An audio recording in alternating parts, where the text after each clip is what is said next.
इसकी ना एक मम्मा है, हमने उनसे लिया है इसको। जाओ अपनी मम्मा के पास। मैं इसकी मम्मा को phone You should be happy with what you have. Once it's gone, you might miss it. देंगे। अरे कुछ नहीं होता, छोड़ो, बातें करो। तो कभी कभार मुझे बोल देती कि ना बर्तन डस्टबिन में फेंक कर आ जाओ।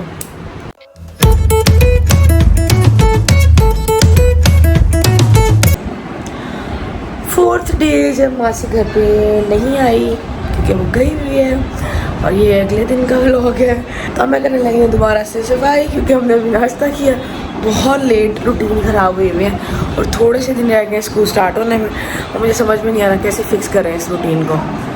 मतलब मैं तो उठ ही जाऊँगी, बच्चे क्योंकि बच्चे ही लेट सोते हैं, बच्चे लेट उठते हैं, इनका कुछ करना पड़ेगा वरना फिर स्टार्टिंग का 1 वीक तो ऐसे ही रोते पीटते जाएंगे ये लोग। तो अभी वो बैठा है, उसको मैंने कहा अपना करो कुछ बैठ के, और मैंने कहा ज़रा सफाई करते हैं फिर खाना बनाते हैं। तो चिकन ना मैरिनेट किया है, फिले बड़े हुए तो उसके चिकन का, तो देखते हैं फिर उसको क्या बनाते हैं। अब मैं ज़रा सफाई कर लूँ, तो उसको मैंने वैक्यूम लगा दिया, तो मैंने सफाई कर लिया। मैं पोछा लगा रही हूँ और स्वेटिंग देख सकते हैं आप, मैं उतार रही तो मुझे बहुत उलझन हो रही है। हाँ, ये काम कर करके हालत ख़राब है। तो मैं बाकी सब कमरों की डस्टिंग चीज़ें समेट ली, सब कर लिया, हालत ख़राब हो चुकी है। कहते हैं ना रोल लेते गए हैं पर चस आ गई है, तो वही वाला सीन हुआ है। आए हाय, अपने हाथ से काम करके मज़ा भी आता है लेकिन बैंड भी बजती है। थक गई मैं, अब कितनी देर, मुझे 1 घंटा हो गया काम करते हुए। क्या हुआ आपको? अब्दुल्ला हाथ छोड़ो, अब्दुल्ला से छोड़ दो उसको। मैं अब्दुल्ला से, और देखो अब मम्मा ने पोछे लगाए, क्या सेटिस्फेक्शन। कारी साहब के पास से पढ़कर आ चुके हैं और हम नहा धो के बैठ चुके हैं, हमने कपड़े भी धो लिए और हमने सारे काम कर लिए। अब हम जो चिकन मैरिनेट किया था ये क्या कर रहा है? जाओ अपनी मम्मा के पास। इसकी ना एक मम्मा है, हमने उनसे लिया है इसको। जाओ अपनी मम्मा के पास। मैं इसकी मम्मा को फोन डिलीवरी आई है, OLX डिलीवरी से आया ये, कह रहे मैं OLX डिलीवरी से आया हूँ। तो फिर इसकी मम्मा ने दे दिया, तो वो इतना गंदा बचा था, उन्होंने कहा तो हमने नहीं रखना, आपसे ले जाएं। तो मैंने कहा अच्छा चलो, अब वो तो रख नहीं रही, मैं इसको रख लेती हूँ। अब ना हमने चिकन, अब्दुल्ला उसका वो रैप्स बनाते हैं, मैंने देखा था एक रेसिपी चिकन टिक्का, मैंने ना रख दिया हल्की आंच पे पकने के लिए, तो वो बन जाएगा, फिर हम उसके रैप्स बनाएंगे। उसमें लेटस डलेगा, चीज़ डलेगी, रैप्स लेकर आने पड़ेंगे जो कि नहीं है, और बड़े साइज़ में चाहिए, पता नहीं बड़े साइज़ में मिलता नहीं मिलता, नहीं तो फिर एंड में जो शवारमा ब्रेड होती है ना वो ले आएंगे, फिर शवारमा बना लेंगे उसका। तो मैं ये बना रही हूँ टॉर्टिलास, तो शुक्र है मुझे ना ये बड़े रैप ये मिल गए, बड़े साइज़ में ना, वरना छोटे साइज़ में मिलते हैं। और जल्दी ना जाए, इसको ना साइड यहाँ से काटते हैं एक साइड पे, फिर यहाँ चिकन लगाते हैं, फिर लीफ लगाते हैं, और कुकम्बर है ही नहीं। मुझे लगा पड़े में खीरे प्लस के पापा नहीं थे, इन्होंने खा लिए उठा के। और फिर यहाँ हम सॉस लगाते हैं, फिर चीज़ का स्लाइस लगाते हैं, और ये रोटी की तरह ही है। अगर आपको रोटी की तरह खाने है सालन के साथ खा लो, इसको आप ऐसे सेक के भी खा सकते हैं इसको सालन के साथ। वाह क्या बात है मेरी। बच्चे गए हुए फुटबॉल खेलने, आने वाले हैं, वो रहे नीचे खेल रहे हैं, उनको मैं आवाज़ देती हूँ आ जाए वो। अब्दुल्ला से ना अपनी बुक बाइंडिंग होके ना इसकी आ गई, बुक्स हम ले आए थे, और मैं दिखाती हूँ आपको बाइंड कैसे हुई है। देखना नई बुक्स ना आप कोशिश किया करें आप लोग कि बाइंड करवा लिया करें, क्योंकि वरना ना पूरा साल पढ़नी होती है, बच्चों की ख़राब हो जाती हैं बुक्स, तो हम फटाफट ही करवा लेते हैं जब आती हैं। और मैं आपको सीन बताती हूँ, आपको दिखाती हूँ सही है। कुछ बाइंड नहीं करवाते, क्या होता है उनका बीच में से पेज पूरी बुक फट जाती है, यहाँ से ये सारे पेज। हाँ, एक बच्चे की तो वो क्या कहते हैं, बीच में से सारे पेजेस निकले हुए थे। ये देखिए, ये बता रहा है, ये देखिए, ये ना ऐसे उन्होंने टेप लगाई है अंकल ने, और ये स्टेपलर लगाया, और ये एक साइड पे कार्ड लगाया है ना। हाँ, तो ये अब मजबूत तो हो गई है। अच्छा, जो जिन अंकल से मैंने ये करवाया ना, मैं आपको उनका सीन बताती हूँ। जिन अंकल से ये करवाते हैं ना बाइंड, एक्चुअली यहाँ पे बहुत सारी शॉप्स हैं, मतलब बराबर में जैसे होती है जिनके ऊपर लिखा होता है कि प्लास्टिक कोडिंग करा लें, फोटो कॉपीज़ करा लें। एक्चुअली स्टेशनरी की जो भी दुकान होती है उस पर हो रहा होता है। तो मैं एक अंकल है यहाँ पे हमारे मतलब एरिया में, तो बहुत पुराने हैं, लाइक और 3-4 साल हो गए मुझे, मैं ना उनसे ही बुक्स बाइंड करवाती हूँ। जैसे बुक्स आती हैं तो मैं फ़ौरन बाइंड करवा लेती हूँ, क्योंकि मुझे पता ही है मतलब बच्चे ऐसे रफ यूज़ करते हैं तो निकल जाती हैं, और फिर बच्चा पढ़े क्या तो उसको मतलब पेज ही समेटता रहे और संभालता रहे, और इससे ये होता है कि आपकी बुक्स सिक्योर हो जाती हैं। तो वो अंकल ना, उनकी ना मतलब काफ़ी एज हो गई, और दुकान उनकी अगर शॉप देखे ना तो शॉप उनकी ना काफ़ी ऐसे मतलब कैसे बताऊँ, अगर कोई और हो तो वो तो करवाए भी नहीं उनसे काम। तो मतलब एक ऐसे दुकान तो ठीक है लेकिन उसके अंदर सामान भी नहीं है, और इन्होंने एक बस वो रखा हुआ है सामने, क्या कहते हैं, काउंटर रखा हुआ है, और अंदर एक प्रिंटर रखा हुआ है फोटोकॉपी वगैरह के लिए। और जो वो रखा हुआ था ना काउंटर पे, जो काउंटर का वो होता है उसके जो क्या बोलेंगे, काउंटर बॉक्स बोलेंगे, उस पर ना उसका शीशा भी टूटा हुआ और उसके अंदर ना 2-4 बॉक्सेस ऐसे प्लास्टिक के रखे, उसके अंदर पेंसिल तो बस पेन वगैरह रखे हुए थे ना। तो वो ना उन्होंने मुझे कहा, मैंने ना एक्चुअली हमने बराबर वाली शॉप से पता किया तो उससे आप सोचे पर बुक ईच 50 रुपीज़ ज़्यादा मांगे।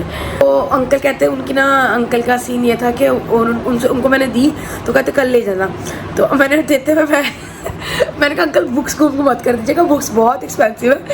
तो वो बुक आपको ना थोड़ा ना लास्ट ईयर की बात है, मैं इनके पास जब गई थी तो इनकी ना तबीयत लग रहा था मुझे कि थोड़ी ना ख़राब है वो, और वो उन्होंने अच्छा जब मैं फिर कल बुक्स लेने गई तो मैंने कहा अंकल ये सब नीट नहीं लग रही उतनी जितनी लास्ट ईयर थी। तो कहते हल्का हल्का बोल रहे थे, कहते आपको ना इतनी जल्दी कोई नहीं था। मैंने कहा नहीं अंकल, एक दिन में तो हर कोई दे ही देता है, क्योंकि 24 घंटे तो गुजर गए। तो कहते मैं ना मेरी तबीयत ना ठीक नहीं रहती है। तो मैंने कहा अच्छा। मैं फिर मेरे हस्बैंड के साथ थे तो मैं उनसे क्वेश्चन करने लग गई। मैंने कहा अंकल क्या हुआ था, क्योंकि सर जब तो मैंने बताया तो मेरा पूछना तो बनता था ना, और वो चाह भी रहे थे जब मुझे लग रहा था, क्योंकि आइडिया हो ही जाता है। तो कहते मुझे ना फालिज का अटैक हुआ था और पैरालिटिक स्ट्रोक जो होता है। तो मैंने कहा किस एक साइड पे हुआ था या पूरा, कहते पूरा ही हुआ था। और लास्ट ईयर जब मैं इनके पास गई नहीं था मतलब तब मुझे आइडिया हो रहा था, तब भी ये थोड़े मुझे डाउन लग रहे थे, क्योंकि ना वो बात हम कर रहे थे, हमने इनको बुक्स दी तो इनकी बेटी आई तो कहती इनकी ना पीछे ही घर है, तो कहती इनको ना इनकी तबीयत नहीं सही तो इनको पता नहीं चलता, आप बता दें कौन सी बुक्स हैं कितनी है ये वो।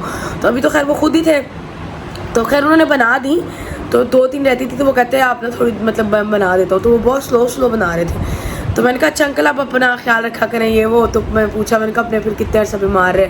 तो कहता आपने ये बुक्स जो दी हैं मुझे बनाने के लिए तो मेरे लिए अच्छा था। अब मुझे समझ में नहीं है, फाइनेंशियली बोल रहे थे, मैं भी फाइनेंशियली भी बोल रही हूँ, क्योंकि जैसे उनकी शॉप थी बेचारे को मुझे नहीं लगता मतलब कोई आता होगा, क्योंकि बराबर में जब इतनी फैंसी स्टेशनरी की शॉप्स हो तो कौन इस तरह की शॉप पे जाता है काम करवाने। मैं तो खैर पिछले 3-4 साल से करवा रही हूँ, मतलब लास्ट 1 ईयर से, मतलब 4 साल से 5 साल से कह लें आप। जब से स्कूल में आया तब से, हाँ तब से मैं बुक्स बाइंड उनसे ही करवा रही हूँ। तो शुरू में तो बहुत अच्छी थी, मतलब शॉप भी उनकी सही थी, और अब तकरीबन 2 साल से ऐसे तो लग रहा था। तो मैंने कहा आप अंकल रेंट पे दे दें, आपसे नहीं चलती शॉप। तो मैं अपने मशवरे भी दे रही थी एज यूजुअल। मेरे हस्बैंड साइड में खड़े मुस्कुरा रहे थे, कहते हैं अंकल के साथ लगे हुए बातें करने। तो अब ऐसे तो वहाँ खड़े थे, वो तो थोड़ा सा रह गया था, वो करवाना तो था ना काम। तो अच्छा अंकल स्लो बहुत हाथ चलाए थे लास्ट वाली बुक, बल्कि मेरे हस्बैंड ने जाके टेप लगा के ना वो फिर उसको कैंची से कट किए टेप को। तो कहते हैं अंकल को काम नहीं तुम करने दे रही थी। तो मैंने कहा नहीं वो कर ही स्लो रहा था, उसका हाथ उनका नहीं चल रहा था, वो पता चल जाता। कहते मैं पूरा दिन लगाया, पूरा दिन, वरना। और वो मुझे याद है जब शुरू में हम लोग बनवाते थे ना, जब तकरीबन आज से 5 साल में 15 आधे घंटे 1 घंटे में दे देते थे। मतलब अब्दुल वासे को भी याद है, हम गौसर में देते थे तो वो मगरिब में हमें बुक्स करके दे देते थे सारी कॉपीज़ भी। तो कहते मेरे लिए ना ठीक था। मैंने कहा बिजी रहे तो मतलब हो गए होंगे। कहते हाँ मेरे लिए अच्छा था। तो खैर पैसे उनके भी मतलब सही बने, और बाद में मेरे हस्बैंड ने मुझे कहा तुम थोड़ा एक्स्ट्रा भी दे देते, कोई मसला नहीं था। तो हम जब आगे मैंने कहा मुझे पहले बताते हम वहीं मतलब दे देते आप। मैंने कहा दे देते उनको, मतलब ऐसे लोगों की थोड़ा एक्स्ट्रा भी दे दो तो कोई मसला हर्ज नहीं है। एक तो पहली बात मेहनत कर रहे हैं थोड़ा, और दूसरा ये है कि बेचारे वो वैसे मुझे लग रहे थे। मैंने उनसे फिर खैर काफ़ी इंट्रो किया, आपके बेटे नहीं है क्या अंकल, उनको दे दे शॉप। फिर हस्बैंड कहते काम चेक करो इसके। तो मैं फिर खैर मुझे बुक की भी टेंशन थी। मैंने कहा, और मैंने कहा अंकल ये सही नहीं लग रही मुझे ना कवर। कहते नहीं टेंशन नहीं लो, मैं यहीं हूँ, अगर ख़राब हो तो मेरे से बनवा लीजिएगा, दोबारा मैं बना दूँगा। तो मुस्कुरा रहे थे। और वो जब मैं उनको ऐसे मैं कहा ना अंकल बुक्स गुम तो नहीं कर दी आपने, पूरी गिन लो, हंस रहे थे। कहते नहीं पूरी आप चेक कर लें। तो खैर ये सीन था उनका। तो मैं व्लॉग तो मैं फ़ोन लेकर नहीं गई थी, अपना फ़ोन मेरा घर पे था। वरना इंटरव्यू करवा। हाँ मैं शायद उनसे बातें करती, मैं बोलती अंकल थोड़ी सी वीडियो बना लो आपकी। वो लेकिन बहुत स्लो बोल रहे थे। एक तो मैं सुनता मुझे बहुत ऊँचा, इनको सुनता ऊंचा, या इनको तो यही नहीं पता कि खुद क्या बोल रही हैं ये, खुद क्या बोल रही है। अच्छा कभी कभार मुझे बोल देती कि ना बर्तन डस्टबिन में फेंक कर आ जाओ। किचन में बोलना होता है। इन्होंने इतना पागल किया होता है कि बंदे को समझ में नहीं आता। लाइक फ्रिज में कुछ रखना तो बोलती वॉशरूम में रख दो, ऐसे वो सबका ही होता है, ऐसा कुछ नहीं। अच्छा अगर बोलती भी नहीं है ना अब्दुल हाद है, अच्छा वो ना 2-3 दफ़ा उसने ना डस्टबिन में चम्मच फेंका हो। किसने? मैंने भी 2 प्लेट फेंकी थी, मैं धो रही थी, मैं बास्केट में रख दी, मैं डस्टबिन बराबर में थी, डस्टबिन में डाल दी, फिर वापस से धोनी पड़ी। अब धोनी भी पड़ी और शुक्र है देख लिया वो, मैंने उठा ली। तो खैर ये होता है। और वो बीपी का जिनको इशू होता है तो उनके लिए ये थोड़ा होता है मेमोरी। और मैंने उनको खैर और भी बातें की मेडिकली, मैंने उनको बताया मेरी अम्मी की तबीयत ख़राब है, तो ऐसे ही है वो, हमारी फैमिली में भी होता है। बाकी अपनी सेहत का ख्याल रखना चाहिए, सेहत है तो सब कुछ है। जो मैं मतलब अगर हम देखें आजकल बाकी चीज़ें तो ठीक है होती हैं, लेकिन हेल्थ होना अच्छी और सेहत होना मतलब एक ब्लेसिंग है। हम लोग को बड़े नाशुक्र हैं, हम बड़ी बड़ी छोटी छोटी चीज़ों पे चीखें मारते रहते हैं। मैं कहती हूँ अगर आप इन सेहतमंद हो ना तो आप समझो आप दुनिया के खुशकिस्मत तरीन इंसान हो, मतलब ब्लेस्ड और लकी, क्योंकि अल्लाह ताला ने हेल्थ जो जिनको बीमारियाँ होती हैं, क्यों आपको कभी चोट लगे कितना दर्द होता है, या आप बीमार हो तो आप कितना मतलब थोड़ा भी डाउन होता है तो कितना इरिटेटिंग होता है आपका। और जो जिनको ज़्यादा मतलब बड़ी डिजीज़ हो जाती हैं वो कितना मुश्किल होता है उनके लिए। मतलब दुआ किया करें कि सेहतमंद रहे, अल्लाह ताला हमें मतलब डॉक्टरों से दूरी रखे भाई। An apple a day keeps the doctor away, बच्चों। तो इस व्लॉग को यही एंड करते हैं। हेल्थ इज़ वेल्थ इस कोट के साथ तो हम अपने इस व्लॉग को एंड करते हैं। आई होप आप लोगों को अच्छा लगा होगा। तो अपना ख्याल रखें, दूसरों का भी ख्याल रखें, और फ़ी अमान अल्लाह। तो टेक केयर, बाय बाय।